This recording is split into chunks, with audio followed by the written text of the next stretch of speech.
That's Kevin Kiley, a current Assembly member. Right. And then lastly, former Let's get Assembly this member party Canada started. OC. And they are just minutes away from the California recall debate for 7:30. It's next. So it looks like they're going to introduce the candidates soon. Let's mute this real quick. So it looks like the party is going to get started relatively soon. I've got this all fired up here, and so we're gonna watch the four of the recall candidates debating tonight at the Richard Nixon Presidential Library. I'm a little bummed out that my candidate, Larry Elder's not going to be among them, but I think it's still going to be rather interesting. You know, the fact is that I got a good feeling that any one of these people would be better than Newsom, even the worst among them. So, of course, being better than Newsom's not exactly a very high bar.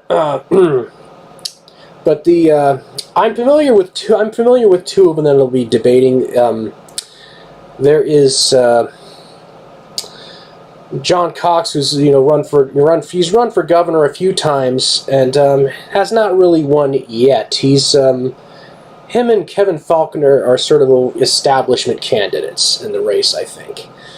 So anyway, it looks like it's about to get started. Important questions about the comeback after COVID, the economy, and the future of the Golden State. From the Richard Nixon Presidential Library and Museum in Yorba Linda, this is the California Recall Debate. Now, here are Christine Devine and Alex Michelson. Okie dokie.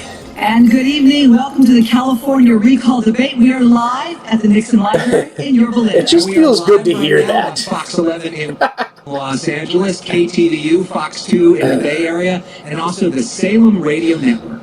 All right, come August 16th, every registered California voter, you'll be getting a ballot in the mail. And that ballot has two questions on it. Number one, should Governor Newsom be recalled? And number two, if 50% of voters say yes, who should replace him? Well, these four candidates, they want that job. So let's now go to our moderator. So that's Hugh Hewitt, Salem radio host and CEO of the Nixon Foundation. Hugh. Thank you, Christine, and welcome everyone watching and listening tonight. As Christine said, I'm the president of the Nixon Foundation. Joining Alex, Christine, and me in asking questions tonight is Ambassador Robert O'Brien, former National Security Advisor to the President and co-chair of the Nixon Seminar. The Nixon Foundation sent 7 invitations to the debate tonight. Governor Newsom, Larry Elder, and Caitlin. So Newsom was invited. Declined to attend, but accepting and with us tonight are the 2018 GOP Republican nominee for governor, John Cox, 2-term mayor of San Diego, Kevin Faulconer, currently serving assemblyman from the Sacramento area, Kevin Kiley, and former Congressman Doug OC, who also represented the Sacramento area. Thank you, gentlemen, for coming tonight. Okay. The rules of the debate are so I'm not as familiar with these other two guys, but we'll see what they have to say. Questions are 30 seconds in length. Answers are 75 seconds in length. There will be a bell at 75 seconds, and they've all agreed to stop talking. They've also agreed we'll see if they own up to that. Other. There is no right of reply. If they hear their name mentioned, they just have to hold their fire until it is their turn. Each questioner on our panelist side can ask either one question of all four or a separate question of each of the candidates. There'll be as many rounds as time permits, and we begin with Alex Michelson, California's preeminent political reporter. Thank you very much, Hugh. That's very kind. Welcome to you all. Thank you so much for being with us tonight. This question is going to be for all of you, and we're going to go in alphabetical order, starting with you, Mr. Cox. If you become governor, you are going to face a Democratic supermajority in the Assembly and the Senate. They could override any veto that you have. You're going to face a lot of interest groups that are not going to want you in there and think they can wait you out for a year and then get a Democratic governor in November. Given all of those constraints, what specifically, tangibly, can you get done as governor? And what is priority one to actually get done? Interesting question. Thank you, Alex, for that question. The first thing that I do as the governor of this state is I call a special session to address housing. The housing crisis is the most severe problem. We have a lot of them, but housing really is the most severe because it's driving businesses out of the state, it's driving people out of the state. Housing is my business. I build houses in other states for a tiny fraction of what it costs to do in California. And the problem is government. It's government mandates, it's government lawsuits occasioned by the California Environmental Quality Act. It's all the delays, it's all the approval processes. I can get approvals in Indiana in 6 to 12 months. It takes 12 years.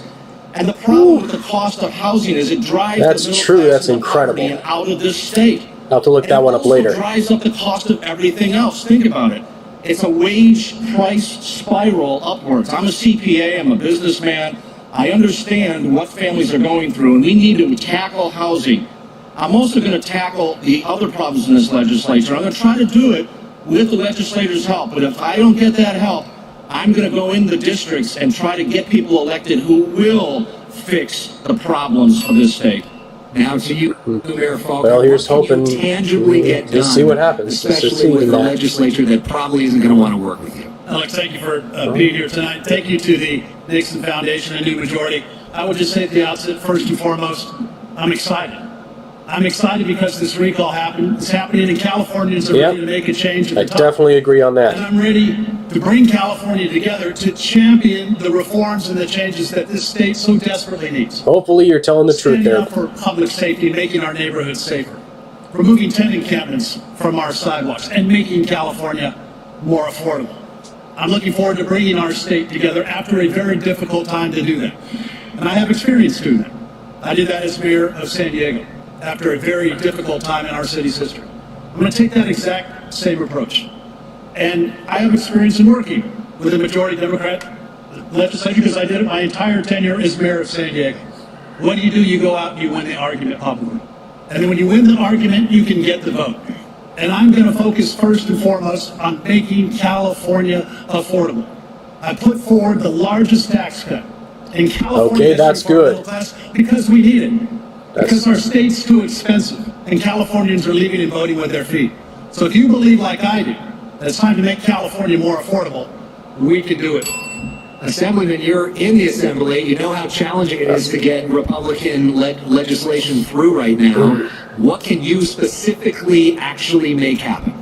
That's right, and I have authored some of the most groundbreaking legislation to pass in recent years on topics like school choice, public safety, criminal justice reform, artificial intelligence. But what I've also seen in my 5 years in the legislature is that our state government is fundamentally. I have mixed feelings about AI. Quality of life is declining in California. And what's broken it is we have a political class that serves special interests rather than serving the people of California. And I have not pretty been much able to new fix feudalism. our state government as one member of the legislature, and I wouldn't be able to do it on my own as governor, but I would be able to start doing it on day one with the mandate for fundamental change that this recall would provide. So the question you ask is the right one, because whoever wins this race is going to have 1 year to offer a viable Don't use the word mandate in these times, buddy. For the next election. So I say, first of all, the era of corruption is over. I've already taken a step in this direction. Bold statement. I kind of wish it was true, but it's not to accept any funding from such special interests. Second, I strategically use executive authority to unwind policies such as by finally terminating the state of emergency and making sure that every California school is open full time. But yes, to truly get fundamental change, you need to work with the legislature. And having spent 5 years in the legislature, I know that the one thing legislators respond to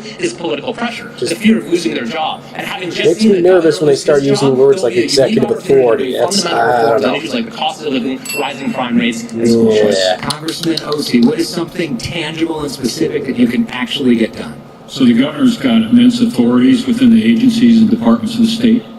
First thing I'm going to do is I'm firing the guy that's preventing the construction of new water storage. Then I'm firing the guy that is trying to release, through regulatory changes, the prisoners who have been righteously convicted and have not yet served their terms. The State Board of Education, the governor has a number of appointees on there. That group controls the curriculum that is presented in our classrooms. I'm replacing the people that are there who are giving us all these foolish things that our kids don't need. We're going to focus on reading by the 3rd grade, history by the 6th, math by the 8th, and civics by the time they get out of high school. Why history by the 6th? There's stuff they can learn before that. To the PUC. I'm replacing the people who have given us power at 70 to 80% more than what our neighbors in Nevada or Arizona or elsewhere are paying. We're going to get back to addressing fundamental things that make a difference around the kitchen table. Thank you very much. To my colleague now, Christine Devine. Let's talk about the coronavirus. It is the issue of our time. The Delta variant is surging. All right. I'm going to start with you. Let's hear what they've got to say. Republican governors in states like Florida and Arizona have signed bills banning a mask mandate in schools. Where do you stand on a mask in schools? And would you allow for local control for districts who have their own numbers that they're concerned about to deal with this themselves? Well, This will be very I telling. urge everyone to get vaccinated. Vaccinations is how we get. No, I'm not getting vaccinated. I'm vaccinated. My family's vaccinated. And if we don't want to be dealing this with our kids and our grandchildren, If you want to we get have take vaccinated, go action ahead, but don't make now. me do it. I want our schools fully reopened. I want our kids back in school. I want our teachers back in school. But I do not favor mandates. I favor educate. I You're not going to sincerely hope mandate you don't. your way out of the coronavirus. I think people in California want to do the right thing. And for those that are still hesitant, we got to continue to provide that education, continue to show the benefits of what happens when you do get vaccinated. And so I believe that is absolutely the right way to go. Education first, not mandates. Would you ban a mask mandate in schools? I do not support a mask mandate in schools. Okay, thank you very much. I'm going to go now to You say that Mr. for Collins. now. My question for you is, Governor Newsom issued a mandate for state employees and healthcare workers to show proof they've been vaccinated or take a weekly COVID test. Would you uphold that? No, I don't believe we should do that. First of all, there's a lot of people that have had COVID and have antibodies. They don't need the vaccine. They shouldn't get the vaccine. This disease. It's one of the main reasons why I'm not getting it. Early on, and it's not something you want to have, but it's 99.9% survivable by people who are in decent health, who aren't elderly. Oh, no, come on, don't lag. All right. So, What we need to do is look at what other states have done. I mean, I compared California to Florida. I have two nephews that live in Orlando. They were able to go to school the whole time in front of a teacher.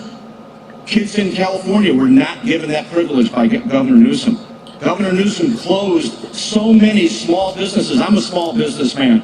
The big businesses were fine. Costco and Home Depot had just a good time. yeah, it's basically a big corporate welfare scam. That's one of the reasons why they did it. I don't think we should do mandates. I think the governor's COVID management was an absolute disaster. That's an understatement. It resulted in far more danger and far more problems.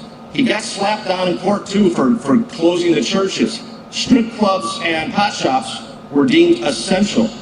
I think it's really a problem when politicians and governments get involved in deciding what's essential and what's not.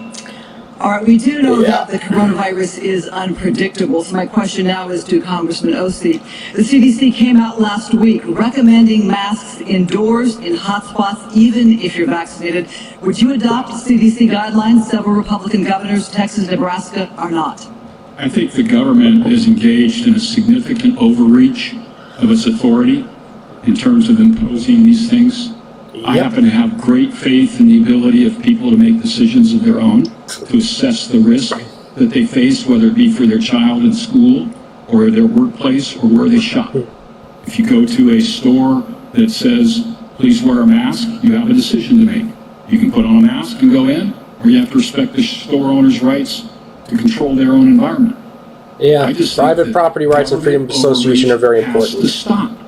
All right, this is not the last variant we're going to have. If we don't break this pattern of government overreach into our daily lives, then we're going to get stuck with this over and over and over. Let's have some faith in the people that are in our state or in our country. Now, my view here is that instead of giving people mandates, we need to give them options.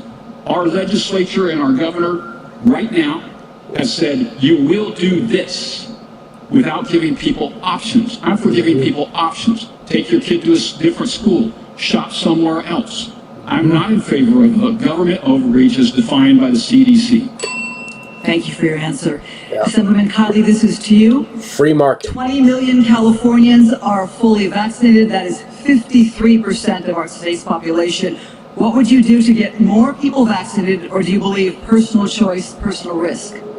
I believe in personal choice, and I should say that I have done everything as a member of the legislature to get information and access to my constituents. That is in stark contrast to Gavin Newsom. In October of last year, he cast doubt on the safety of the vaccine. He said we can't take the FDA's word for it. This drew a scathing review from the chair of the and that was back when Trump was in office, so, you know, he let tribalism control his decisions He said that Newsom was costing lives and discouraging Americans from taking the vaccine. And then when it came time to actually roll out the vaccine in December, California had the slowest rollout of any state. For a time, we were 50th out of 50 in actually administering our doses. I had asked Newsom to call a special session of the legislature so we could be there to help, but he refused. He said he was going to do it on his own, and he blew it. You had seniors who were told they were eligible, would spend all day on the phone trying to get an appointment and couldn't get an appointment. And this was at the time when it mattered most, when COVID was at its peak, when hospitalizations were at their peak, when deaths were at their peak. We undoubtedly could have saved lives if we had had a better. And there's also the fact that Newsom shoved COVID patients into nursing homes.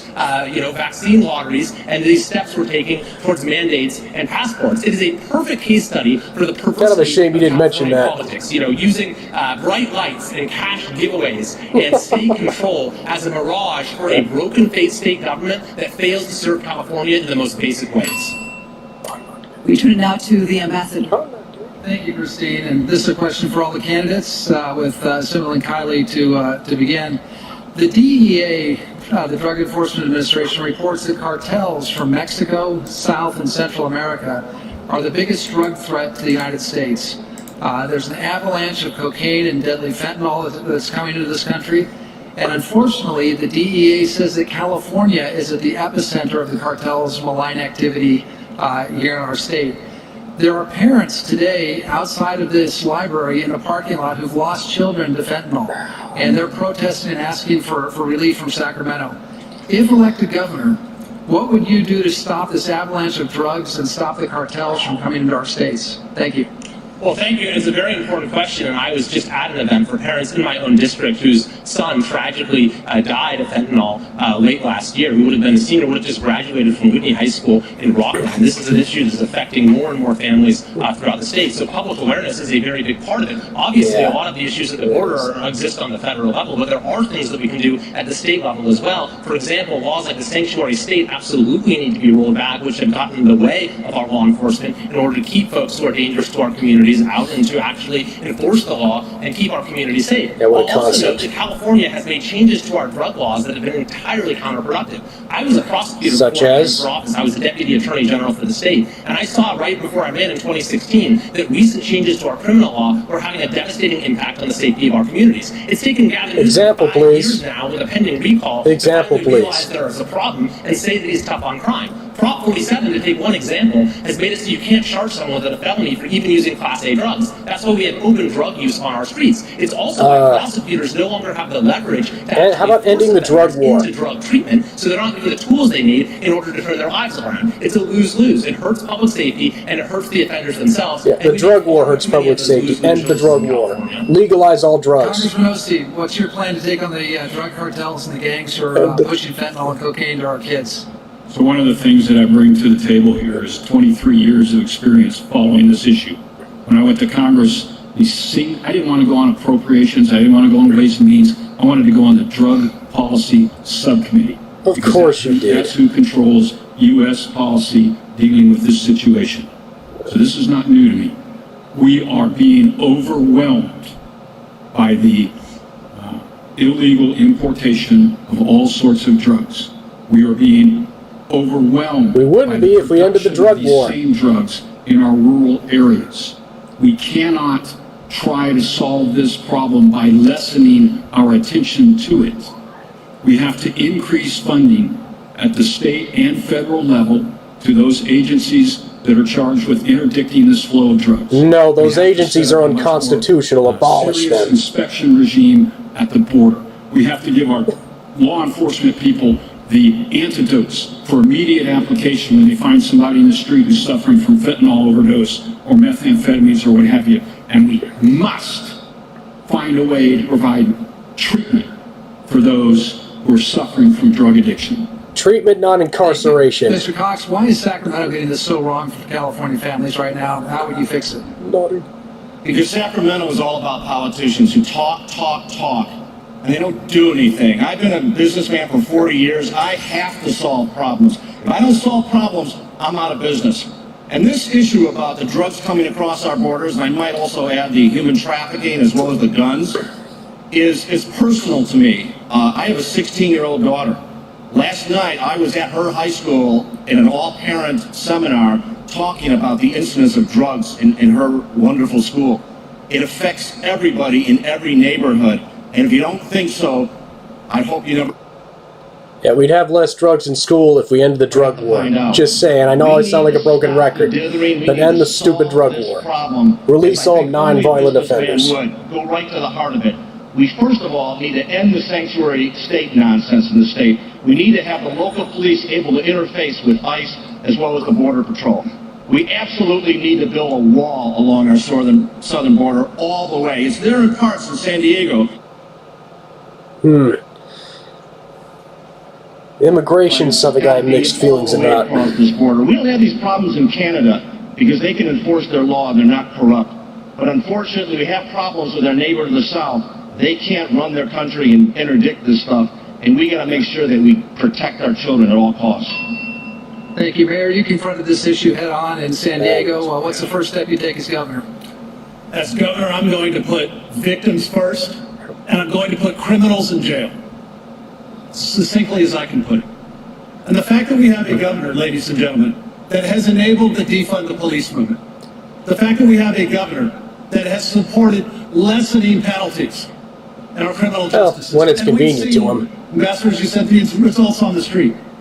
He changed from doing... Pretty sure he wants to throw the book at people like me that are against his BS. Down to a misdemeanor when he supported Prop 47. And guess what else we're seeing? And I was in San Francisco just last week in front of a closed Walgreens. Why was that Walgreens closed along with 13 others? Because of rising crime. And that means that in those neighborhoods where those Walgreens were, those families can't get the groceries that they may have depended on, or our seniors can't get the medication. I tell you, it's a grocery store work. I can't tell you how much I hate shoplifters. Because I've seen the disasters of these policies. It's like become so common now. It's like, oh, another shoplifter. I just call the manager. Who's going to put victims first, and that will be a dramatically different approach than we're seeing in Sacramento today. Thank you, Ambassador. I want to ask you all about critical race theory. It has embroiled the California Education Board in controversy for 4 years as they struggle to define ethnic studies. Divided communities, it's outraged parents over indoctrination of their children. It's divided teachers from school administrations and teachers from parents and children from education. What is CRT? Is it a real issue for the California public schools? And if so, it unfortunately is. What's done wrong about it? And what would you do right about it? You alluded to it first, so I'll bring it back to you, Congressman Ossie. What would you do on your first day as governor? So the curriculum that's offered in our K-12 schools is dictated by the State Board of Education, on which the governor has multiple appointees. And then the school districts all have to comply with the options that come out of there. Each of those options today require a district to offer CRT, as it's known, in one form or another. I think it's very important to note that CRT is anti-merit, anti-objectivity, and anti-achievement. Yeah, it's pro-victimhood. It introduces a totally different set of standards for measuring success. Complete and total cultural Marxist garbage. To undermine what we need to teach our children, right? Our children need to learn to read by the 3rd grade. They don't need to be given an excuse as to why they haven't learned. Yeah, I already knew how to read long before 3rd grade, math thankfully. And civics by the 8th and the 12th grade. They need to not be given excuses that they can use to avoid responsibility for not learning that. I'm opposed to CRT. It is anti-merit, anti-objective, and anti-achievement. Thank you, Congressman. Mayor, good to hear. If it's real, what has Gavin Newsom done wrong, and why should he be held accountable for these controversies? Well, CRT has absolutely no place in our public school system, period. It's divisive. Focuses on what divides us rather than what unites us as a country. That's why it's wrong, and that's why, again, we need to absolutely stand up for that. And the fact, we have to be very clear. The United States is not a racist country. Let me say that again. The U.S. is not a racist country. The more folks that stand up... It is, but it is because of the SJWs and cultural Marxists. What CRT also leads to is cancel culture. I stood up against cancel culture. In fact, I stood outside Abraham Lincoln High School in San Francisco several months ago, where the school board up there wanted to remove the name Abraham Lincoln from the high school. And I stood up and I said, well, wait a second. What are we doing here? Instead of trying to get the kids back into school where they belong to get a good quality education, this school board was saying we're going to spend all our time trying to remove the name of Abraham Lincoln. We stood up to cancel culture. And guess what? 2 days later, they changed their mind. That's the type of pressure that I will bring. That's the kind of resolve. If they want to criticize our president for being racist, they should go after Wilson or FDR. Don't put yourself in front of to say what the woke crowd wants to do or the politically correct crowd. Those are the good presidents that are What role does racist. the governor have, though, in local education decisions, or does Gavin Newsom have a leadership role that he has not executed? He has a leadership role, and he hasn't been exercising it. And the state spends $100 billion a year on education, and that gives them a lot of power. Hey, listen, the real problem here is the introduction of politics in our education system. I am an absolute advocate for giving the parents the power of education. Let's put every dollar we spend into a backpack and give it to each child and give the parents the power. The parents learned during the management of this pandemic. How about letting parents that homeschool get a opt out of property taxes? The teachers' unions' bosses. Not necessarily the teachers. That'd be kind of nice. Bosses. Then to use that money to educate their child however they want. Ethnic studies and all these things are just a symptom of the politicization of our schools.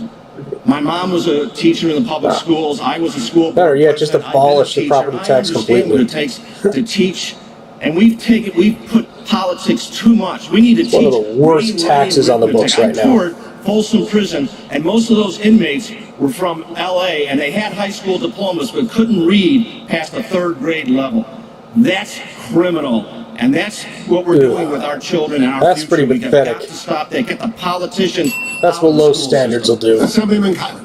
Low standards and too much Well, the bureaucracy. governor will make a decision if this bill passes the legislature on whether to sign or veto a bill to mandate the teaching of CRT, or as it's being called, ethnic studies, in every single high school as a graduation requirement, and I would certainly veto that bill. I spoke against it on the floor of the Assembly. But what's important to note is that just 2 years ago, Gavin Newsom was against this too. When the first edition of this curriculum came out, it was universally condemned. I'm going to have to look into that one. It was offensive in so many ways, and it would never see the light of day. So Newsom Leaney was originally against CRT. Saying that the curriculum echoed the propaganda of the Nazi regime. But instead, they made a few edits and are now seeking to impose it on every high school student in California. But I think the important point I got to track down those quotes. I've got to make a video compilation. Newsom versus Newsom. We don't truly teach civics in our schools anymore. At least not like It'll be hilarious. Civics used to not just be some add-on to the curriculum, but it was the unifying thread of your education to empower you to prepare for citizenship, to be a productive member of society, to learn about the things that make America great and our founding principles. But we don't teach education. We don't think about education that way anymore. And so CRT has come along and is exploiting that vacuum. If we're no longer going to teach our kids how to build their communities up, then we'll teach them how to tear their communities down. So I think we need to defeat this CRT bill, but we ultimately need to reimpose a sort of real civic education in our schools. Thank you, Assemblyman. Before we begin round two, I remind the audience that has joined us. Well, teaching about the Constitution would be a great way to start. Since the beginning of the debate, that your ballot will arrive next week. Disturbingly high portion of the population has no idea what their rights are. In office, and then if he is removed from office, who should replace him? Would it be one of these 4 people? Round 2 begins with Alex Michelson. Thank you very much. Let's talk about the issue of homelessness, which a lot of polls show is the most important issue to people. Congressman Ossie, on our statewide political show, The Issue Is, last week, you referred to Mayor Faulkner as a plastic man and said that his plan when it comes to homelessness is disingenuous. Mayor, we'll give you the opportunity to respond in a moment, but first to you, Congressman, what do you mean by plastic man, and what specifically would you do differently when it comes to homelessness? So the facts of what's happened in San Diego is that in 2017, the administration there changed the methodology by which they counted homeless and excluded people living in their cars, their RVs. Number went down. The city police department has been engaged in rousting homeless The net result of which is that people have been moved out of San Diego into the satellite cities around San Diego. How convenient. Reducing numbers in San Diego, but not reducing overall numbers. These are not answers. Hotels for homeless, not an answer. All it does is take somebody who's dying on the street and put them in a hotel room where they can die. You cannot advocate. And where many of them will trash the hotel room, by the way. Without also mandatorily requiring treatment for the underlying drug illness or mental illness. That's what I mean by plastic. It doesn't hold up to examination. So how do you actually get that through? You change the law known as Lanham and Petrus from the standard which says someone can be taken into custody if they're an imminent threat to themselves or others, and you can compel treatment. You change that standard from imminent threat to someone who's unable to conduct their affairs self-sufficiently. Oh, God. That could have some deplorable unforeseen effects. I just, no. Playing with the margins to change up the reality. I am think it's important opposed to to that. Alex, on particularly this issue, which is so incredibly important. The fact that it was proud in San Diego that we reduced homelessness by double digits. The only big city in California to do that. And yes, with the same methodology that every other city was using. And in fact, not only did it go down in San Diego, it went down in the county as well. Why? Because I took aggressive, firm. I did not allow 10 encampments on the streets when I was mayor of San Diego. Got a lot of attack at first, but when people saw the difference, when people saw that we were helping people and getting them into the shelters, it made a dramatic from what was opposed to support. Because I strongly believe that if we allow 10 encampments on the sidewalks, people are going to die on the sidewalks. And we're better than that. And so we set a very strong point of view in San Diego, as I said, not only reduced it, but made a real difference in the quality of life of our city. And I felt so strongly about that I created a new division within the San Diego Police Department called the Neighborhood Policing Division. That became the #1 referral source to get folks off the streets and into the shelter system that we had set up. I am going to lead by example as governor and take that exact same firm approach. Mr. Cox, I know you sometimes have been critical of Mayor Faulkner as well. When you've talked about homeless, though, some of your words have been lost a little bit because you've traveled the state with a bear and traveled the state with a giant 8-foot thing of trash. Yeah. And what do you say to critics who say which are some pretty stupid stunts are getting in the way of the serious message and the serious discussion? No, this is a serious issue, and that's why I did it, to draw attention to it, and it got a lot of attention. Let me tell you, this issue... It's not the kind of attention you want, though. This issue illustrates the impotence of the career politicians that we have in leadership in this state, all across the state.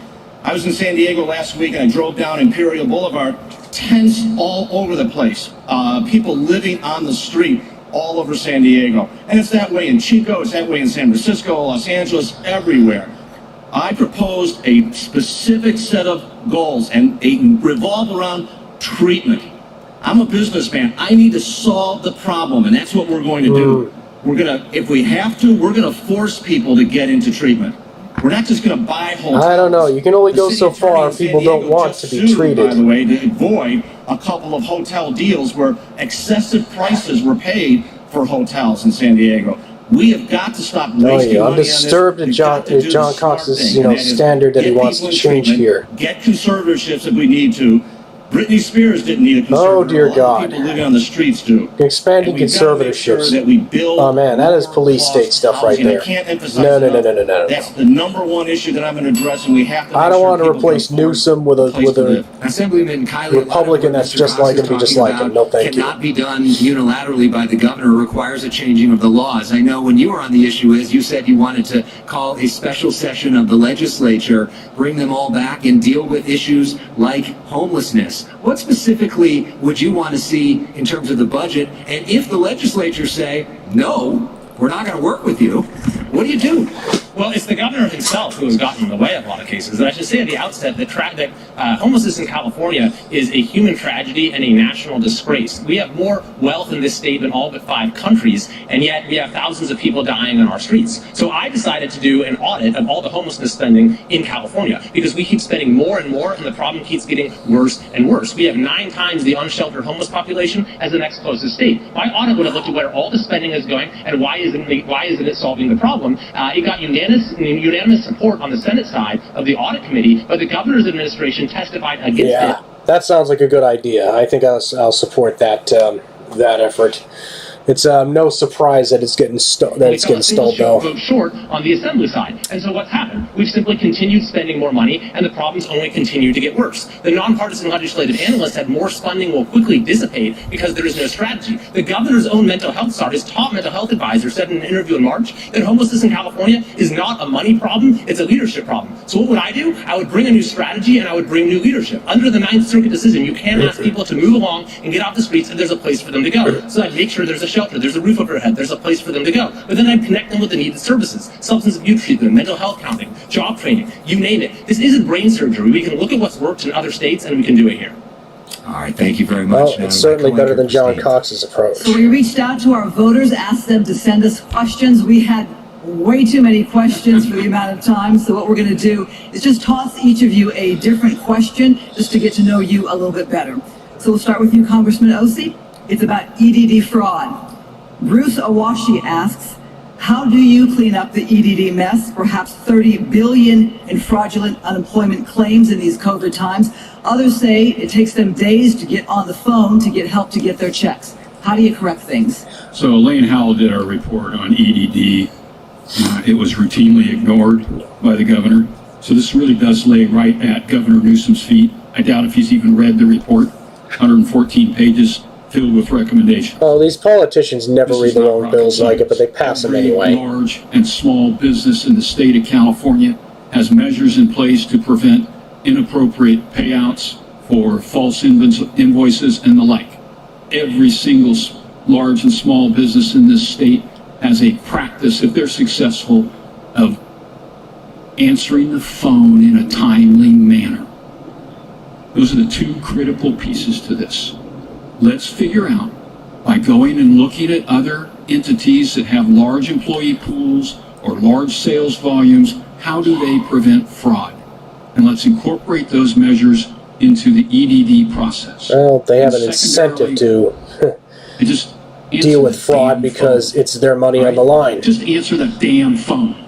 Yeah. That's a soundbite right Government, there. it's our money on the line. All right, thank you. Mayor Faulkner, the question for you Just is a thought. crime. We all know that shootings are up, homicides as well. Susan Nelson asks about Prop 47. It changed a number of felonies to misdemeanors, basically theft under $950 to a misdemeanor. Yeah, bad idea. Voters approved that, though, in 2014. So what would you do about crime? We're ready to overturn that. Every California family deserves to be safe, to feel safe, and to have a safe neighborhood. That is not the reality under Gavin Newsom's California. As you rightfully point out, crime right now, violent crime is at a 13-year high. Murders are up 30%.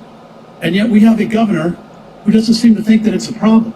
Won't talk about it. We have a governor... Well, because he's rich and has private security to protect him. Defunding the police movement. He's rich. I stood up to the defund the police movement.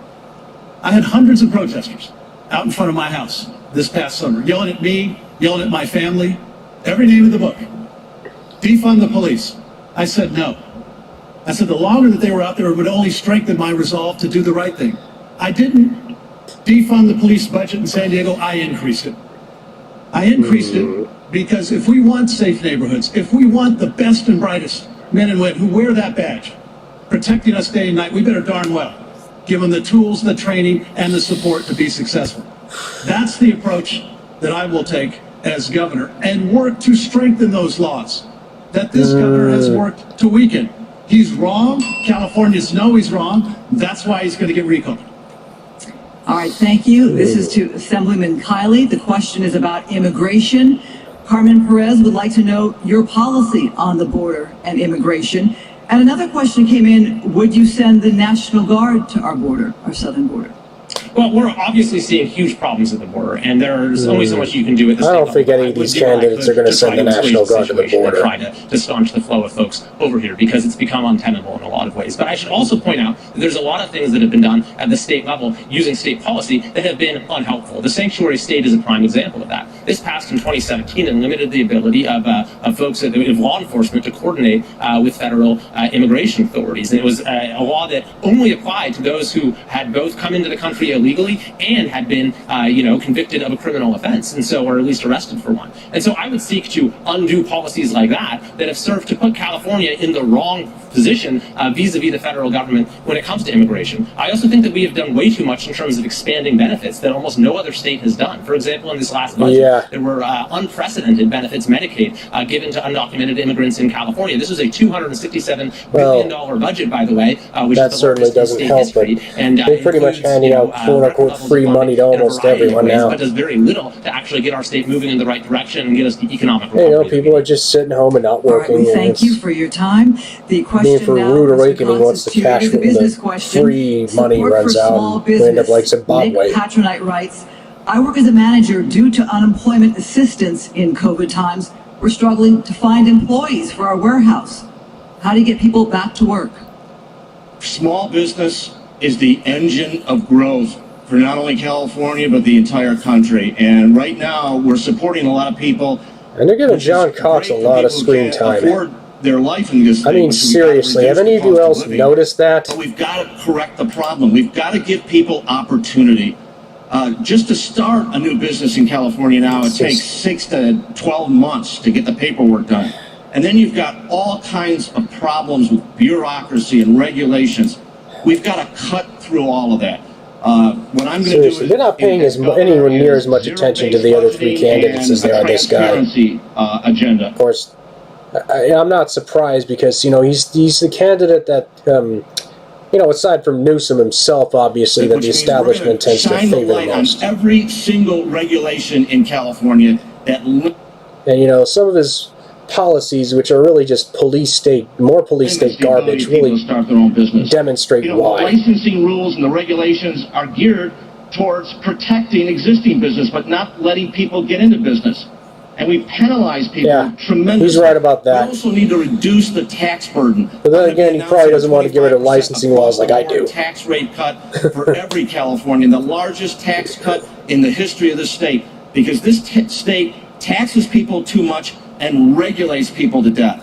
I'm a businessman. I would never even think of starting a business in California. Ambassador O'Brien, we turn it to you. Thank you, Christine. This question is related to Nick's question, and it's for all the candidates. We'll start with Congressman Ossie. At a time that the U.S. manufacturing base is starting to return home from overseas to California or to the United States because of COVID, but also because of the Buy American initiatives of the Biden and the Trump administrations, we're seeing thousands of California businesses leave the state, and those include household names like HP and Oracle and Palantir, McKesson, Charles Schwab. Even Elon Musk is spending more time in Texas now than in California. So the question I have for you, Congressman, and the other candidates is, how would you encourage companies that are reshoring, that are coming back from overseas, and they want to bring the supply chains home to America, to come locate in California? And how do we keep the companies that are already here from leaving to go to other states? Thank you. So Newsom and his minions think that everybody's going to stay here because they're in charge. The empirical evidence is exactly the opposite. They're leaving because they're in charge. Let me tell you what I'd do specifically. Business wants to open, we need to reduce the LLC filing fees that they have to pay to the franchise tax board. Business wants to hook up to utilities. We need to stop the excessive charges for connecting to utilities. Business wants to hire independent contractors to do this or that or the other thing because they don't want or they don't have the volume to take them on full-time as employees. We need to rescind AB 5 and make independent contracting available to these companies. These are simple things we can do. Independent contracting is not available? I want to go back to something on I'm not surprised given that, question how many bad ideas this state comes up with, but I'll have to look into that one. One of the things we're dealing with at EDD is that they continue to pay out money to people who rightly should be back at work. We need to stop paying people to stay home. Amen. We need those people back at work. There's two parts to this It's question. turning the state into a third world hellhole. The second part deals with getting people to work there. Well, I should say a bigger third world hellhole. We've got a legislature that hasn't done some of these basic things that the congressman just outlined. How do we get the legislature to work with you as governor to make California more attractive, A, for businesses to move in? All right. More attractive for business. To California, and B, to keep them from leaving. Well, I'll say, first of all, that a lot of the damage isn't actually done by the legislature. The legislature has delegated an enormous amount of power to California state agencies, and that's where a lot of the damage is done. They churn out regulation after regulation. Kind of like the federal government. More and more in our lives every year. And so as governor, you could bring new leadership. You could give all of these state agencies, CARB, the Water Board, the EDD, the Department of Public Health, a new directive to actually serve the people of California. Don't harass them or harangue them or try to run their lives like a lot of them do. But ultimately, in order to have sweeping change, and so yes, I would try to roll back those regulations, and it would do so using executive authority. But to have more sweeping change, you need to get the legislature to act. And the thing about the problem that you've cited is you hear a lot of these examples about Elon Musk and HP and the big companies, but actually the arrangement works out pretty well for big companies who have wide margins in a lot of cases, who have compliance departments who can tell them how to follow the law, who have lawyers on staff who can help them reduce litigation risks. It's small businesses. Gee, it's almost like they deliberately designed these regulations to regulate their competition out of business. Oh wait, that's exactly what's happening. Die in droves. So I would immediately work on things like rolling back PAGA, which is a huge impediment, is a huge litigation risk for businesses, certainly repealing AB 5, and doing a systematic review of every regulation that needlessly makes it so difficult to do business in California. Mayor, how were you able to keep businesses from leaving San Diego, and what would you do as governor? Look, you're right. People are leaving California. They're voting with their feet. You name the state that they're going to. Let me ask the audience a question. Raise your hand if you know somebody who's thinking of leaving California. Yeah, they tend to be going to Texas, Arizona, and I think some might be going to Florida too. Who doesn't seem to think that it's a problem, because people are voting with their feet. They're going to states with lower taxes, lower cost of congressional seat, cost of living, because of these terrible policies. And so, rather than helping to make it easier to start a business or to make it more affordable for a family to actually stay, live, and retire in California, we have a governor and a legislature whose sole solution for virtually any problem is they want to raise taxes and send more money to Sacramento. Voters said no this past cycle when they came out with the largest commercial property tax increase in the history of California. And the reason the Californians said no is because we've gotten to that point that says enough's enough. You can't keep putting the burden on small businesses. It's crushing our families. It's crushing so many entrepreneurs that we are so proud of here in California. So I will have a vastly different approach to support our businesses, stand up for doing the right thing, not moving forward with any of the tax increases that this governor and legislature continue to want to foist on California. Thank you. Mr. Cox, you're a successful businessman. What would you do in your first year as governor, or the year that you've got left in the term as governor, to change the situation and change it quickly?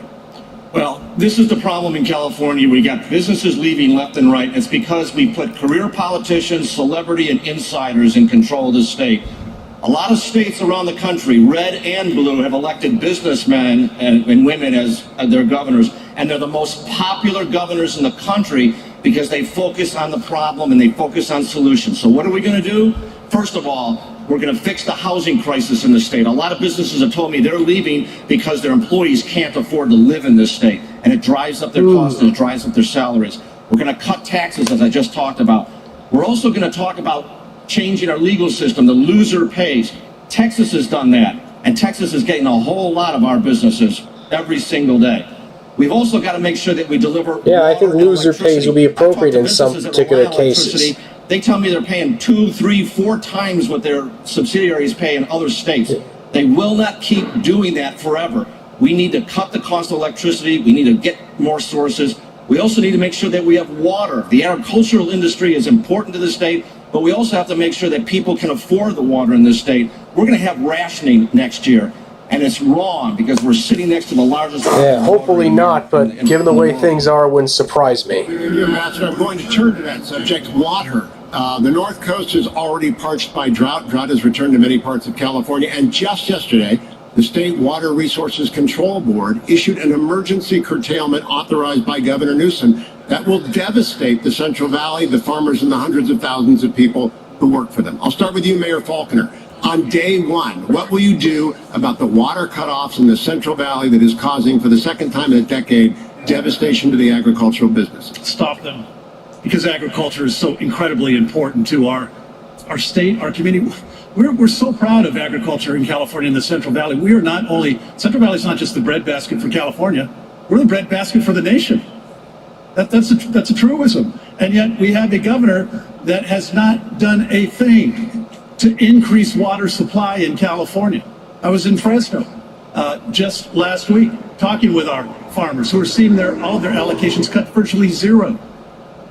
We need to increase our supply. Specifically, we must move forward on projects that are already Well, we need to deal a lot better with the waste. legislature won't do it. Why we won't do it? Yeah. Because he's letting the far left environmentalists stop him from doing it. What am I specifically talking about? I'm talking about Sites Reservoir and Temperance Flat. Those are two big things that we need to do for our Central Valley farmers. They deserve a governor that's not going to ignore the Central Valley. They deserve a governor that understands how important water, resources, and new supplies are. We did some of that in San Diego, where we did one of the largest water recycling in California. I'm proud of that. You've got to put your elbow into it. We've got to increase our water supply. recycling would be If we certainly don't, why do we expect anything to be would help a different great year deal. after year when we have drought conditions? We have to have a governor that's going to stand up for farmers. Mr. Cox, what will you do about the emergency curtailment order yesterday for the Central Valley farmers and again, hundreds of thousands of people who work for them? I would countermand it and I'd immediately talk about getting us more water. Again, this is the politicians and celebrities, insiders that we've had running this state into the ground. We're sitting next to the largest body of water in the world, the Pacific Ocean. Israel has turned a desert into an agricultural paradise. And why? Because they've done desalination, and they've done it at a fraction of the cost. I visited a desalination plant once, actually. We have underinvested. The California even got to water taste the project water was there. a miracle. It tasted like, any other water you get out of the faucet typically. Not bad. 85% of the eating oranges. We have more dairy than Vermont and Wisconsin combined. We have more cattle than Texas. We need to make sure that we have water for the future, as well as for the people that are here. We need water every single day. It's the staff of life. So we have terrifically underinvested. And why? Because we've listened to the insiders. I'm an outsider.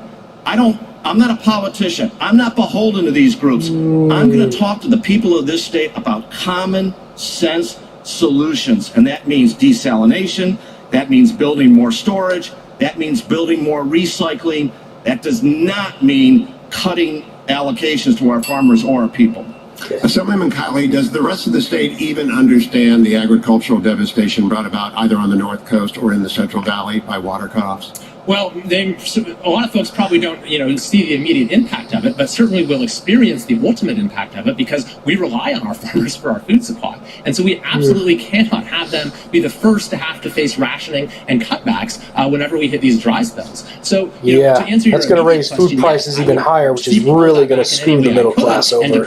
And to put our farmers as our first priority rather than always being our last priority. But yes, the long-term solution ultimately is to recognize Believe me, that I this is certainly noticed the increase in food prices. The governor's own agriculture secretary said that the reason for these cutbacks was Mother Nature and climate change. That is not true. The reason we're facing these cutbacks is because of political choices that we have made. Rationing and cutbacks and scarcity, those are political choices, and we know full well that endemic to our climate are periods of wetness and dryness. We used to do things differently. We built the State Water Project back in the 1960s. The world hasn't seen anything like it. It was a marvel of engineering, but then we rested on our laurels, and we haven't expanded capacity in any significant way since. So I actually am authoring an Assembly constitutional amendment that will dedicate a fixed portion of the general fund every year to water storage projects.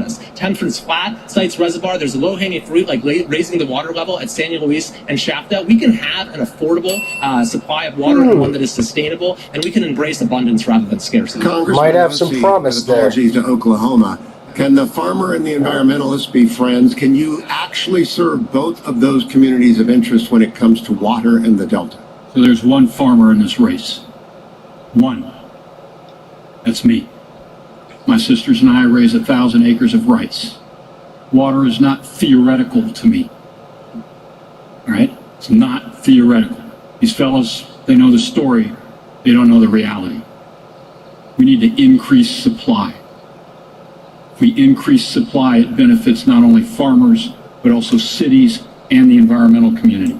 We need to increase supply by going back to the projects I first advocated for when I was in Congress in 1999, which is the Sites Reservoir. We need to build on that in Temperance Flat. We need to go beyond that, though. We need to go to the Modesto Irrigation District. We need to go to the Fresno Wastewater Treatment Plant. We need to go to the Sacramento Wastewater Treatment Plant. We need to go to every single wastewater treatment plant and figure out how to provide funding for them to pair up with farmers to process water to a sufficient cleanliness so we can use it on our crops. This is not, again, this is not theoretical. If you're a farmer, these guys they all know the story. I live it, all right? I live this issue. I'm your guy if water's your issue. Before we begin round three, I want to remind those viewers and listeners who have just joined us, we're at the Richard Nixon Library in Yorba Linda. It is the first California recall debate. Channel 11 is carrying it, Fox LA live, as is their sister affiliate in San Francisco and the Salem Radio Network. To Alex Michelson for round three. Alex? Thank you so much, Hugh. And this is the California recall debate. This is not a Republican primary debate, even though we've got a bunch of Republicans. Yeah, thanks for bringing that up. If you look at polls right now, again, I find it interesting that they invited Newsom, but, well, I guess he didn't want to come. Who to pick on question number 2 on the ballot, which is who should replace Governor Newsom. We know Democrats can vote on that question, even if they vote to try to keep Governor Newsom. We know there's a lot of Democrats that are in favor of the recall, and so they're trying to figure out where do they go. There is not an establishment Democrat on the ballot. And that's so just how horrible of a Governor Newsom lead is. To get your take on them. And Assemblyman Kiley, let's start with you. If Senator Feinstein were to retire, worse than Gray Davis, you would be in charge of appointing her replacement. If you picked a Republican, the Republicans would get control of the United States Senate. There are a lot of Democrats who would say, she's a Democrat, Senator Padilla is a Democrat, they both won overwhelmingly. Joe Biden won this state by 30 points. She should be replaced by a Democrat. Isn't that the most fair thing? And can you commit that you would appoint a Democrat to that seat? Well, actually, Alex, I hate to do this, but I have to reject the premise of your question. None of them will do that. Leave it up to the voters, which is exactly what I, asked Gavin Newsom to do when there was the vacancy in Kamala Harris's seat. He didn't do so. He appointed Alex Padilla, who had a very fraught history in his tenure as Secretary of State. And so the voters of California were deprived of choosing their state senator, one of the most important offices in the entire country. As a matter of fact, what the governor did was of questionable legality. I actually got a legal opinion from our legislative counsel's office saying that no, Gavin Newsom's appointee cannot be, or Gavin Newsom cannot serve the remainder of Kamala Harris's term. Before the term expires, there needs to be an elected senator. And so now it's almost like no, that's not exactly true. And what it's doing, 17th Amendment's clear that when there's a vacancy in the Senate that the United States Senator. Governor can appoint their replacement to fill out the remainder of their term. Going to serve like the last month of the existing term.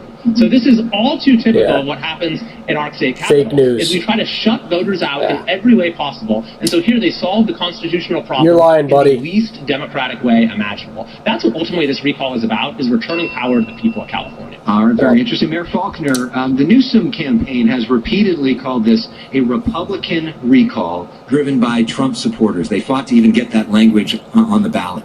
They did. I'm wondering, for you, we know that you supported they got it on the ballot. I don't think it's going to help them, though. After January 6th, are you still a Trump supporter? Do you welcome his endorsement, and would you want him to come campaign for you? Well, look, first and foremost, what happened on January 6th was abhorrent to our country. To have folks storm our Capitol, to attack our Capitol police officers, that was wrong in every way imaginable. We want to have those folks held accountable, and I think that's incredibly important.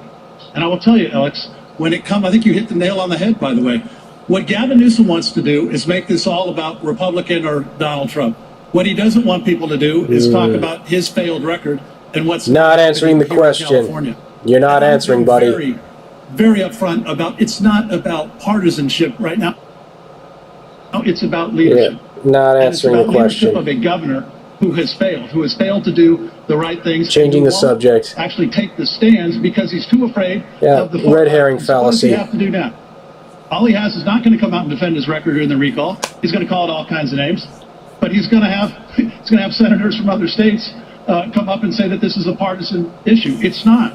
It's about bringing our state together. It's about a leader that understands you can't politicize every single thing like Gavin Newsom wants to do. He's not doing the job. It's time to have a governor that's going to do the job. So are you a Trump supporter, though? You're saying he's afraid of the far left. Are you afraid of the far right? I'm not afraid of anybody. Not afraid of anybody. So what's the answer?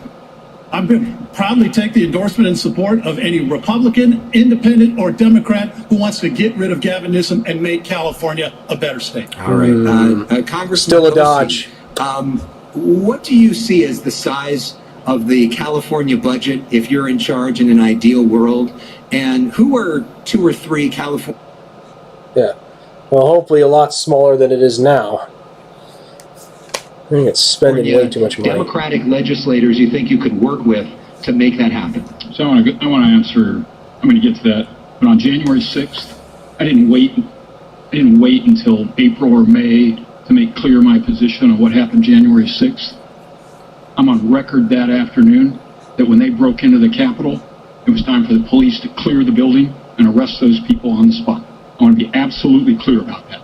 No equivocation, no delay. That afternoon, that's what leadership requires. You got to be clear, and you cannot put up with the kind of behavior that occurred when they broke into the Capitol. In terms of the folks that work in the Capitol right now, I actually think this is going to sound like apostasy, but you have to figure out how to work with Lorena Gonzalez. She's the most powerful politician in the legislative branch of the Capitol. You have to figure out how to work with her. That's what I do. I mean, everybody on the Democratic side is terrified of her. And how do you do that? I call her up. I find out. I said, sit down. I go, Lorena, you got kids. I got kids. You got people in business. I got people in business. How do we work together? Let's find something we can work together on. Same way I did it in Congress. Mr. Cox, Larry Elder is not here tonight. We invited him. He had a fundraiser and chose not to come. But he has said that he wants the minimum wage to be zero in the state, that the minimum wage should be zero. Do you agree with that? And do you support the current minimum wage of $15 an hour? This will be an interesting question. Well, like Larry, I was on his show a lot in 2018. He said I would be a great governor, for the record. Listen, I think there's a place for a minimum wage, but I think he's right from the standpoint that I think the free market is a much better judge of what wages should be.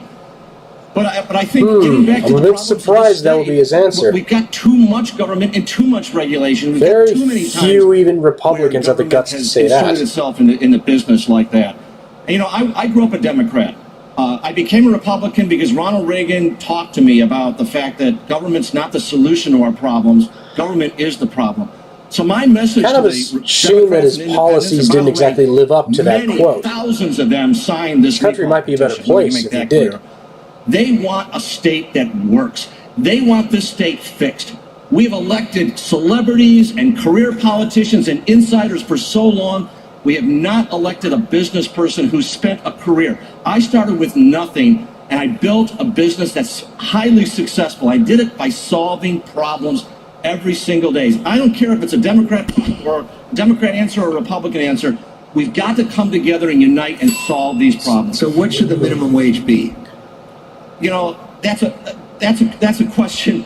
Right now, it's $12 an hour. Up to 15. I think it should be gauged versus other states. But I'd like to see the real true minimum wage. I agree with Larry. It should be zero. It should be set between the employer and the employee. All right. Thank you, sir. Better answer than I was expecting. All right, so we are all here because we love Didn't think anyone other than Larry Elder would give that answer. Our families are here. This is a question about preserving our neighborhoods at the same time.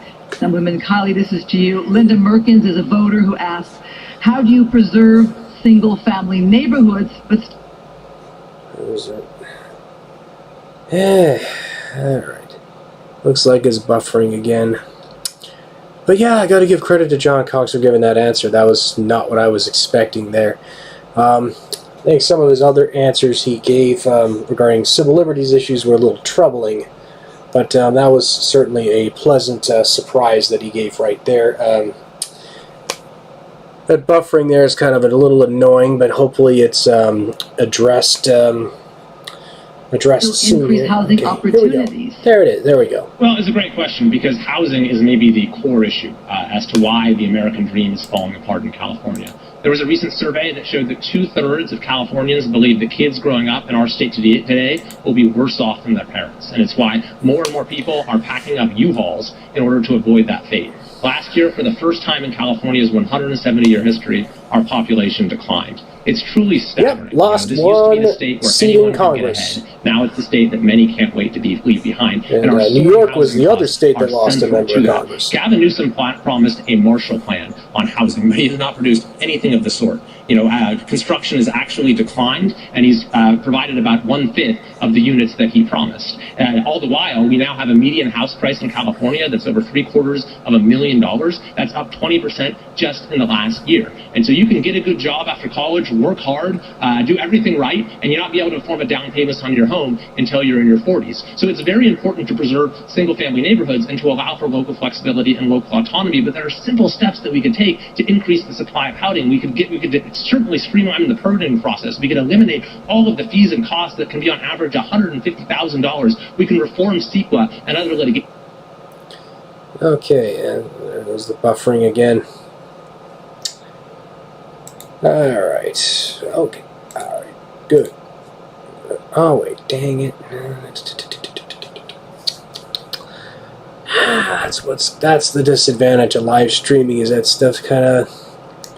technical stuff kind of happens, but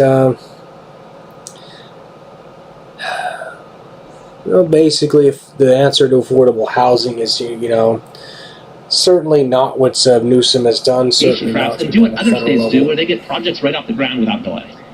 Congressman Ossie, I'm going to stick a little bit with... Oh, come on. All right. Well, certainly one of the biggest threats to,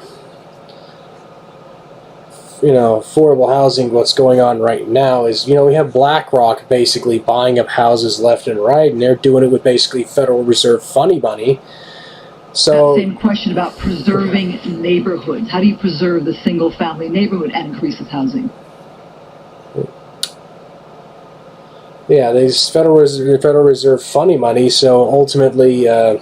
So I think the fundamental problem on our existing neighborhoods is that the legislature has gotten itself into... Oh dear. It's toward the end that I'm getting the worst technical problems here. ...position where they believe they know better what should happen in this or that neighborhood than the local land use authority. So they've started to substitute their judgment through legislative fiat to accomplish their goal. All right, goals in Sacramento, whereas they may not work in, pick a city. Well, I'm certainly in favor of greater local control in a lot of cases. My view here is that you have to figure out how to get houses to market in a timely fashion. Let me give you an example. My sisters and I are in the middle of a project for 1,000 acres for 5,000 houses. We're in the 28th year of trying to process through the entitlement process. CEQA needs to be changed so that within the general plan area that a community adopts,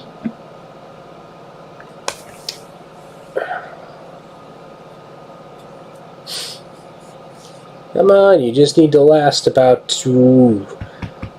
24 more minutes or so. Alright, so preserving neighborhoods, that's $1 million question. It just that goes into gentrification, and gentrification just is a bit of a double-edged sword. On the one hand, you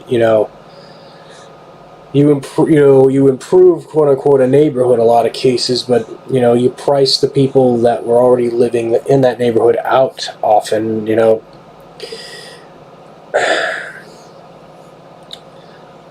But it just seems like it, in many cases, it sort of moves around the problem. These people, the poor, they move out because they can't afford it anymore. you know, upper middle classes, and you know, they come in.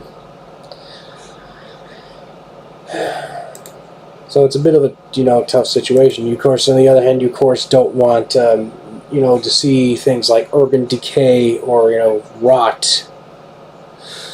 But you know, it just seems like if you lowered taxes, if you lessened a lot of the regulations, that there would be far fewer problems regarding that. And I hope you're all able to hear me on that right now, because it's I'm not liking these technical difficulties that I'm having right now. But preserving neighborhoods, I suppose, sounds okay. But I don't know.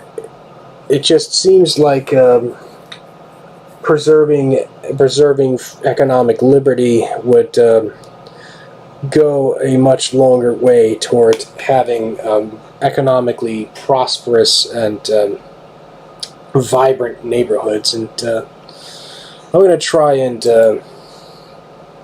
see if I can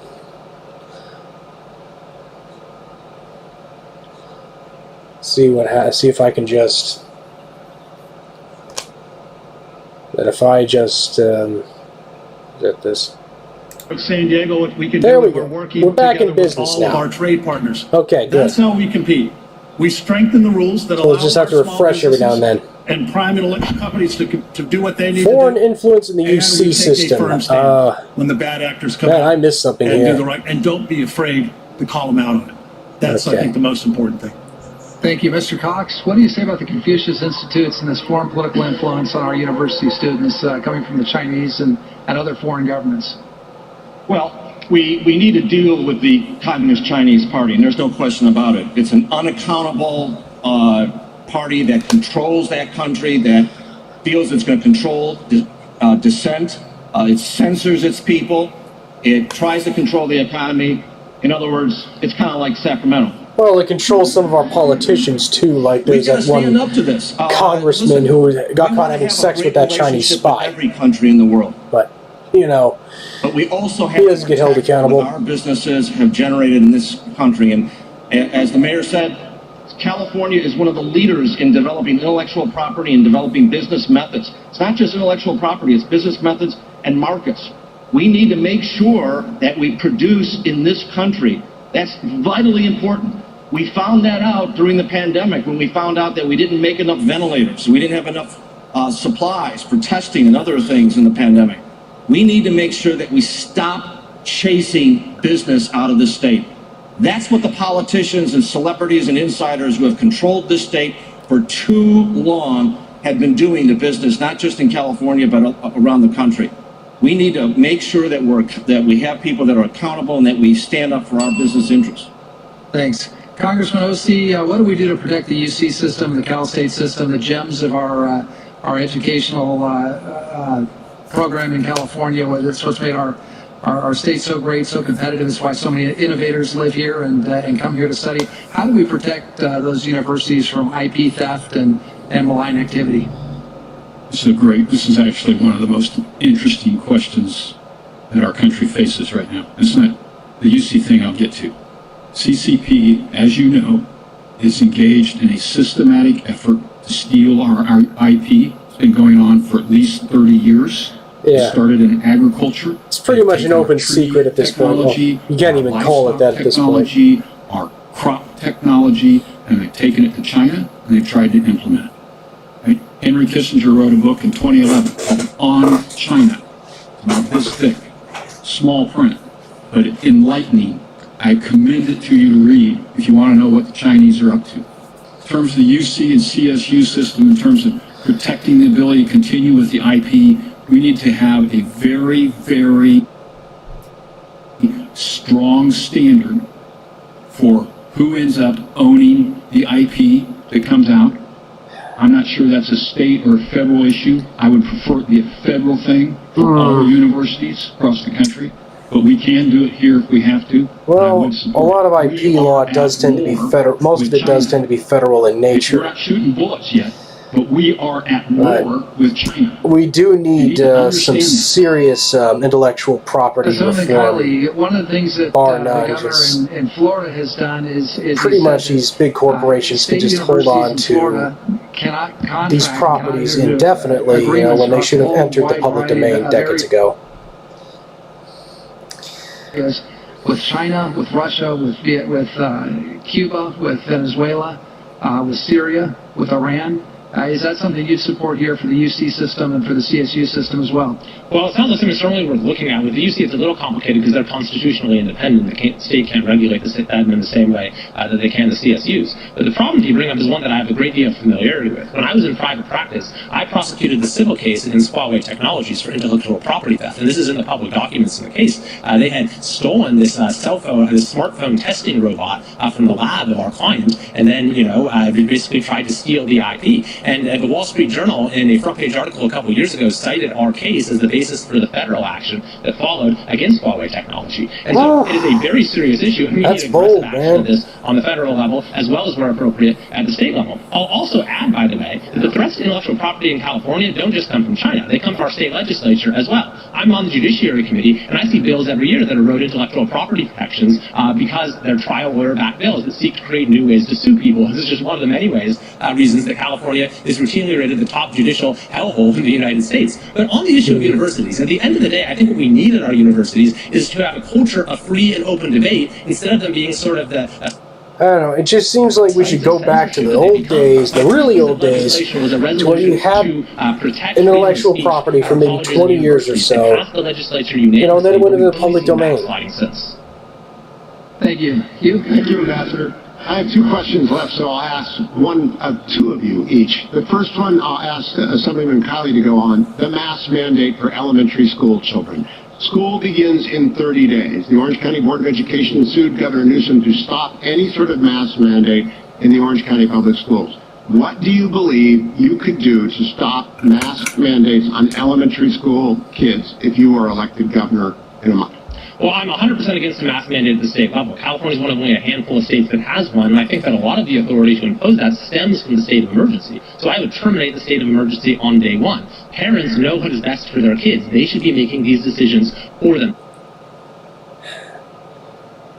Well, yeah, it certainly never should have been implemented in the first place. I mean, for one thing, the governor implemented the executive order. There was no act that I'm aware of by the state assembly, so it just really bothers me that, a lot of this has been done essentially by executive fiat. National outlier throughout the COVID era. Of all the 50 states, we had the harshest lockdowns. Of all the 50 states, we had the longest school closures. We were the last to open just about everything. And so to make the case that California got it right, you also have to make the case that all 49 other states got it wrong. And that's a case that simply cannot be made on the basis of the data. When you look at education, our kids have fared worse here than anywhere. We've done more harm to them, including lowering their life expectancy, according to the Journal of the American Medical Association. Our unemployment rate has been the second highest in the country throughout the COVID era, and our public health outcomes have actually been among the worst as well when you measure excess mortality. If our excess mortality rate were even on par with the national average, thousands more Californians would be alive today. So I think that the lessons that we need to draw... It's almost like locking people in their homes with little exercise or sunlight, or, basically causing people to worsen things like depression, alcoholism. It's going to cause some problems. Kind of makes it seem like this whole lockdown thing wasn't worth it. Of course, I've been saying that from the very word go. Which this governor clearly has not drawn, is that states that took a different approach, that followed the science, that took a balanced approach, and that trusted their citizens did a lot better, and I would learn from them and have that model here in California as governor. Thank you, Assemblyman. Mayor Faulkner, in the very first round of questions tonight, Christine asked you about mask mandates, and you said you don't support them. Governor Pete Wilson, good friend of the Nixon Library, has told me repeatedly the California Constitution empowers the governor with extraordinary emergency powers. Would you use those powers to mandate? That's the case. The California State Constitution needs to be amended. Any public school of elementary schools in California if you win the recall. Well, I will tell you, I was just like the Assemblyman here, strongly oppose mask mandates in public schools. Our parents are the right ones to make the choices for our kids. And to see what this governor has continued to do with the mandate approach is the wrong approach. And it's time and time again, it's not just on on what we're seeing right now, but it's also when we went through last year, open and close, open and close. We had businesses in California that were open and closed 5 and 6 different times. We had a governor that started, remember, when it was case rates, then it went to color-coded charts. Remember those? Then it went to geographic regions that were as big as like the entire state.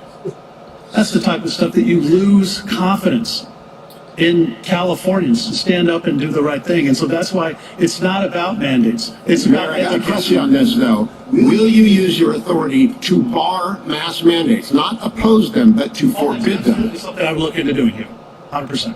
Look into doing or Yes. do? Good.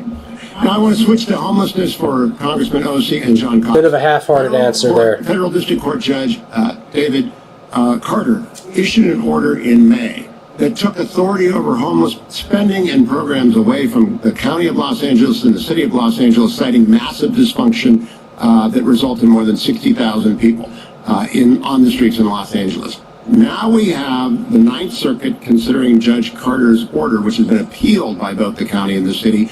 Do you want the Ninth Circuit to uphold the judge's order, which essentially strips the city and the county of authority over their own homeless programs and budget? Mr. Cox.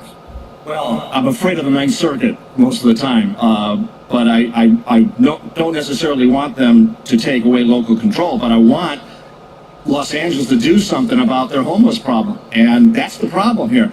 They passed a huge tax increase, as we know, and the money wasn't spent. I met with a gentleman in the real estate business who told me that he had been asked by Mayor Garcetti to actually handle it, and he told me that most of the money hadn't been spent. And you know why? Because the cost of building was outrageous. They were getting quotes of $500,000, $600,000 a door to build homeless units. I build an Indiana for $100,000 a door, and it's not the land cost; it's the regulations and the cost of building. Why am I not What surprised? we've got to do is solve the problem again, and that means we've got to attack the cost of building the state. We've got to get approvals faster. We've got to reduce the mandates. We've got to reduce the litigation. We've got to speed up the approvals, and then we've got to have the people demand that their officials use the money wisely. I'll tell you what. When I'm the governor of the state, we're going to go after every jurisdiction in California that wastes money. We're going to have full transparency and audits of every agency in every city. Congressman Ossie, Well, the Ninth let's Circuit see is you a do lot that. better after President Trump added a number of its appointees. Judge Carter has taken the authority and the money away from the city and county of Los Angeles. The Ninth Circuit is considering whether to leave it with Judge Carter or give it back to the city and county of Los Angeles. What do you want the Ninth Circuit to do? So I want to go on record here thanking Judge Carter for slapping the elected leaders of LA on their performance on this issue. He basically said, you guys are incompetent, I'm taking it away from you. That's what he said. That's the way the system works. That was the message. Now the city challenged that, and the Ninth's going to look at it. Look, I am just done waiting for somebody's solution. I don't know. It seems like something that the people of LA should deal. The voters should deal with. Drug addicted To or me, mentally ill. There's no shortage of funds at the state or local level. maybe I should look Did you into know that. Maybe I should look more into that, in the though. state today, there are Just a 41 hunch. separate programs across 9 separate agencies spending $4 billion in the fiscal year ended June 30th to deal with homelessness, and the number just keeps going up. And now Governor Newsom says he's going to triple down on that and make no changes to the approach. Judge Carter did the right thing. He called them out. I'm calling them out today. What we're doing isn't working. We need to change. We need to get treatment for the drug addicted. We need to get treatment for the mentally ill. We need to stop calling failure success and face the facts. We have less than 10 minutes left in the debate, so the last round of questions will go to Alex Michelson and perhaps time for a closing statement. Alex? All right, Mr. Cox, as governor, you control appointments. You get a lot of chances to hire and fire people. Who stays and who goes? Who are you looking to fire? Well, considering the way this government is run, that's a very there's a no shortage of people to deal with there. Yeah, indeed, there The is. first thing I'll There do is. as the governor is order an audit of every agency, as well as an evaluation of its worth and its beginnings, as well as what it's actually doing. Caltrans would be one of the first I'd look at. That agency is so mismanaged. It costs twice as much to build a road in California as it does in Texas. That's outrageous, and we all know we're paying. I'm surprised it isn't 3 times the amount in the country. That's got to change. We know how bad the EDD is. I mean, that agency should be completely audited, and that management should go. The DMV is another ridiculously managed. Well, the DMV is a meme for a reason. Many years ago, I lived in Florida. I got my driver's license in 15 minutes. Every time I go to the DMV, have to go to the DMV, I always make an appointment. Always make an appointment to go to the DMV. 3 hours to get my driver's license. The management of that Don't do walk-ins at the DMV. Unless you want to be there all day. As I would with any business that I turned around. Look at every single agency in the management. Mayor Faulconer, this question from our colleague Carla Marinucci from Politico. As governor, you have the power to reverse the Governor Newsom's first-in-the-nation move to expand Medi-Cal to undocumented immigrants that are elderly. Would you do so? Yeah, that's the wrong approach that the governor took. 100%. We're a very welcoming state. We take care of people. We provide emergency services. But as we continue to layer on cost after cost, you are taking what was meant to be insurance programs and turning them into welfare programs. That's unsustainable. We can't do that. We're kind-hearted in California, but we have to say... To be fair, they were welfare programs to begin with, but, you know, that's a conversation for another time. That last question, because I feel very strongly about that. It's time for a whole new team of people in California, at all of our agencies. On day one, I will bring in a whole new team of women and men who believe, like I do, about the reforms and the changes that we need to do. The governor actually has about 4,000 appointments. So the folks out there who want to serve our state, now's your time, because we're going to need you. On my very first day as mayor of San Diego, I brought in the first female police chief in the history of San Diego, Chief Shelley Zimmerman, because we had a problem with some very few officers in our department, but we needed leadership and change at the top. I understand how incredibly important that is to the culture. To have men and women that are going to put their all into it, are going to be reform-minded. That's what we need to do at the state of California, and I will do that on day one. Assemblyman, you are an attorney. As governor, you would have the ability to appoint judges, which are so important to policy in this state. What is your judicial philosophy, and what does a judge look like that you're appointing? Well, I appoint judges that would uphold the Constitution and would set the parameters for our politics, that would not seek to, participate in our politics. I've gotten a little experience in the courts this last year plus when Assemblymember James Gallagher and I took Governor Newsom to court for abusing his emergency powers. We had seen very early, in the very early stages of COVID-19, that he was using executive powers, emergency powers, in a way that our Constitution does not envision, to actually make policy, to usurp the role of the legislative branch. So we took him to court in June of last year. We represented ourselves, actually. Mad respect to suing Newsom, you guys suing Newsom last November, and we're now seeking review by the California Supreme Court in order to uphold a very important principle, which is that we have a separation of powers, we have the rule of law, we have the Constitution, we have checks and balances, and even in an emergency, especially in an emergency, we need to have a representative government. And so we're hoping to get a ruling for the California Supreme Court that will be a very important precedent that we will never have one-man rule in California again, and I will certainly look to appoint justices, whether at the Supreme Court level or throughout our judiciary, who will be of that mind. Congressman Ossie, as governor, you have the power to declare states of emergency. Are there any states of emergency that you would declare in that job? I think the governor's power in this aspect needs to be constrained. I would go to the legislature and voluntarily ask them to put a time limit on the duration of whatever whatever emergency period I might otherwise need to declare prospectively. That's the problem we're dealing with right now, is that there's no time limit on the current California Emergency Management Act that the governor is exercising all this authority from. Yep. So that would be step one. Now, legislature needs to take away the emergency powers, just like they did in Michigan. At the outset, we're building water storage, folks. I'm firing the people who are in the way of that. We're keeping criminals in jail. The people who are working with Governor Newsom to change the rules by which criminals can get out of jail early, that's over. Those people are gone, right? The people at the state forestry department who are standing in the way of timber sales that end up reducing risk in our rural areas from fire, those people are going to have to either change their way or they're retiring. It's just that simple. I'm not going to sit here and belabor, well, how many angels can dance on the head of the pen? We're going to get stuff done. And let's end with something fun, because if you watch our statewide political show, The Issue Is, we like to do a game called Personal Issues, where we get to know you. There are a lot of people that are just getting to know you tonight. So this is a rapid-fire round. Try to give us like 1 or 2 word answers. We can get through as many of these as we can, all right? So, Mr. Cox, what is something embarrassing your kids would tell us about you? Okay. Oh, boy. That my wife doesn't like my nose here. Okay. Okay, I don't see why this stuff's relevant. Mayor Faulkner, when you're not working, what are you doing for fun? I love to cycle when I have the time. And Yeah, no, I'm going to cut this off here because I don't give a crap about these softball questions, about this softball nonsense. But ultimately, of all these people on the stage, the one I like the least is John Cox.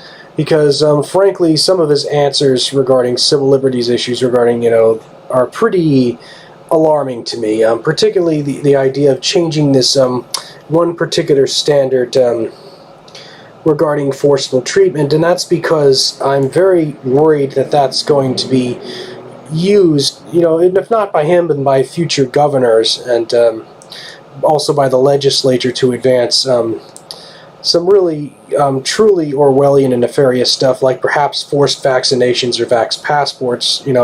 Like they have in New York City. They're calling it the keys to the city. Just the mayor over there is just an absolutely evil, terrible piece of crap person. But all right, let's see. Are they still doing the softballs here? Doug Ossie for joining us. I also want to thank Ambassador Robert O'Brien. All right, it looks like they're done. So, anyway, the person I really dislike the most is John Cox. The person I like that I like the most on this debate stage would be I just forgot his name, but he's the lawyer who, along with another state senator. Or state rep, basically sued Newsom. So I give him mad props for having the guts to stand up to Newsom. Trying to do the right thing, and really he is absolutely correct that we are supposed to have a separation of powers. The governor, as the executive, is supposed to sign bills into law, not just make law through executive fiat like he's been doing with these emergency orders, and that we've been seeing, and the judicial branch, they've been kind of floundering as well. They've been kind of letting him sort of get away with it for the most part, except for this one ruling regarding churches. That's certainly quite the victory, but. As for Faulkner, he's better than John. He's definitely better than. He seems a bit better than Cox, but he also seems kind of a little bit establishment myself. I definitely noticed some question dodging by both John Cox and by Kevin Faulkner. I don't like that. I don't like when politicians change. When they change the subject. When they try to deflect like that, I think it reflects very, very, very poorly on them, really. So, and I want former Congressman Ossie. He's kind of, I'm not really much of a fan of him either. But I'd probably say Ossie's the second, the one I dislike the second most, mostly because a lot of it's because I got to admit, a lot of it's because I don't trust. I have a very low opinion of Congress, especially now. But it's also because him and Cox really went through kind of some virtue signaling and pearl clutching over January 6th. I mean, we get it. What happened on January 6th is bad. I think even most Republicans would agree that what happened was bad that day, certainly. But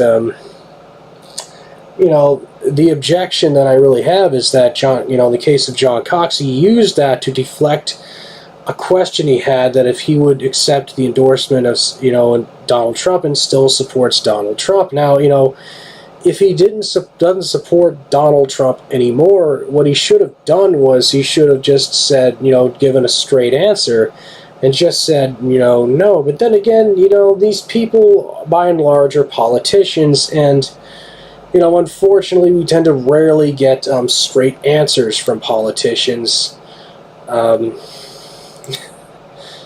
It's unfortunate, but it's certainly something that I expected. I liked the answers of John Cox and Kevin Falconer regarding water conservation and the expansion of the water supply. I think some of those are good policies and ideas. But again, the person I really kind of like the most is the one lawyer, because not only is he standing up, at least in the case of the emergency powers Newsom has claimed for the Constitution, but he's given some pretty good answers on a lot of the questions, and I will certainly be sure to research him a bit more. My favorite candidate is still Larry Elder, but obviously I can still look into him a bit more, and ultimately I'm not going to tell any of you who to vote for, 'cause I'm basically going to I'm just telling you that I'm leaning mostly toward Larry Elder right now, but that other guy certainly gave a good performance. I'll certainly give a look at him and give him my consideration. We have about 56 candidates, I believe, that were in this recall election. The way that the recall elections work in California is, as they explained, they're going to ask on the ballot, do you think Governor Newsom should be recalled, yes or no? And if you answer yes, you have to choose a candidate out of these 56 candidates who you believe should replace Governor Newsom, because you don't need you need a plurality, and in other words, you need a plurality and not a majority. So in other words, you don't need 51% of the vote. What essentially happens is that a candidate could essentially win a recall election with as little as 20% of the popular vote, as long as they have a plurality, and of course enough people vote yes on whether or not Governor Newsom should be recalled.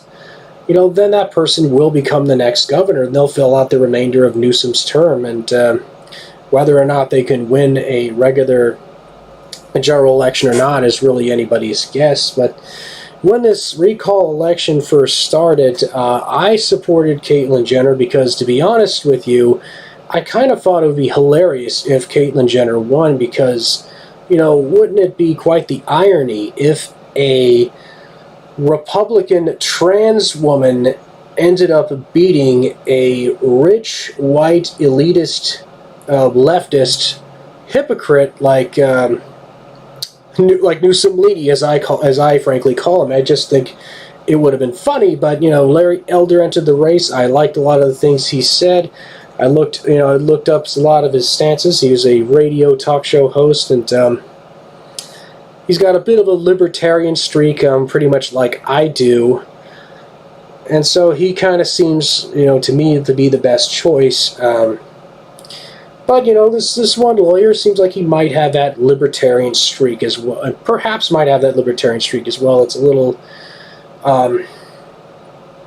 soon to tell on that. I'll have to look into his other policy positions on that one. But generally speaking, if Newsom gets recalled, it will be only the second time in the history of the state that a governor has actually been recalled. The first governor to get recalled was Gray Davis in the early 2000s. He got recalled in large part because of a lot of the rolling blackouts and high energy costs that plagued the state at the time. And basically, he was a puppet of the utility companies. And so, frankly, he deserved to get recalled, but, I gotta tell you, Newsom is such a terrible governor that he makes even Gray Davis look like a statesman.